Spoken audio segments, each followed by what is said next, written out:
মাধ্যমিক পাশেই রেলে ৫,৩৪৯ পদে কাজের জন্য অনলাইনে অ্যাপ্লাই করা যেতে পারে।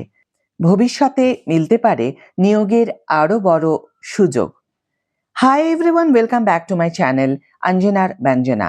বন্ধুরা, তোমাদের সকলকে আমার এই ছোট্ট ইউটিউব চ্যানেলে স্বাগত জানাই। রেলওয়ে রিক্রুটমেন্ট সেল অর্থাৎ RRC পশ্চিম রেলওয়ে শিক্ষানবিশ নিয়োগের জন্য বিজ্ঞপ্তি জারি করেছে।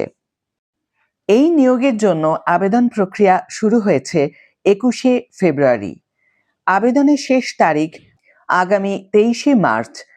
প্রার্থীরা অফিসিয়াল ওয়েবসাইট থেকে আবেদন করতে পারবেন।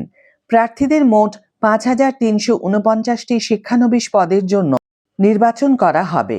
১ বছরের জন্য এই প্রশিক্ষণ দেওয়া হবে।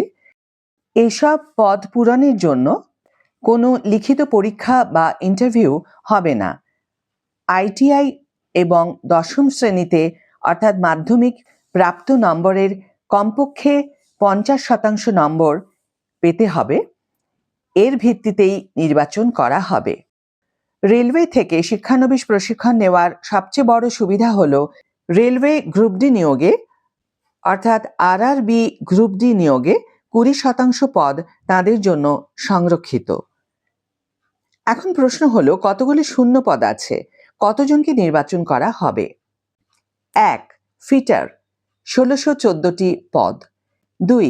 ইলেকট্রিশিয়ান ১২১৭টি পদ। ৩. ওয়েল্ডার ৫৩২টি পদ। ৪. কম্পিউটার অপারেটর এবং প্রোগ্রামিং সহকারী ২৮০টি পদ। ৫. ইলেকট্রনিক মেকানিক্স ২৩৬টি পদ। ৬. ডিজেল মেকানিক্স ২০৭টি পদ। ৭. কার্পেন্টার ১৮৪টি পদ। এছাড়াও pipe fitter, plumber, wireman, draftsman, civil, turner, stenographer, machinist, motor vehicle mechanic, forger এবং হিট ট্রিটারের মতো ট্রেডগুলিও এই নিয়োগে অন্তর্ভুক্ত করা হয়েছে। বয়সসীমা সম্বন্ধে একটু জেনে নেওয়া যাক। সর্বনিম্ন ১৫ বছর, সর্বোচ্চ ২৪ বছর।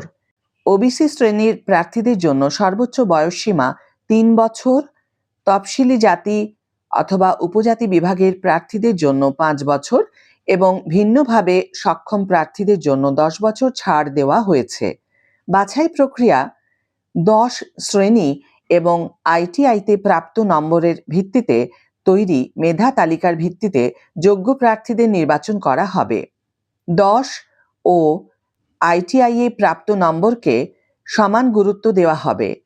আবেদন ফি ১০০ টাকা। ক্রেডিট কার্ড অথবা ডেবিট কার্ড, SBI, UPI বা নেট ব্যাংকিংয়ের মাধ্যমে অনলাইনে এটি পরিশোধ করা যেতে পারে। তফসিলি জাতি বা উপজাতি বা ভিন্নভাবে সক্ষম এবং মহিলা প্রার্থীদের কোনো ফি দিতে হবে না। আজকের ভিডিও এখানেই শেষ করছি বন্ধুরা।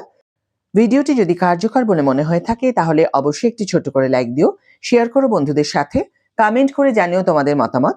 যারা এখনো আমার চ্যানেলটিকে সাবস্ক্রাইব করোনি তারা অবশ্যই চ্যানেলটিকে সাবস্ক্রাইব করে আমার পাশে থেকো, আর যারা অলরেডি সাবস্ক্রাইব করে দিয়েছো তাদের জন্য আমার অনেক ভালোবাসা এবং অনেক ধন্যবাদ। আজ তাহলে বিদায় বন্ধু, দেখা হবে পরের ভিডিওতে। ভালো থেকো, সুস্থ থেকো, সঙ্গে থেকো।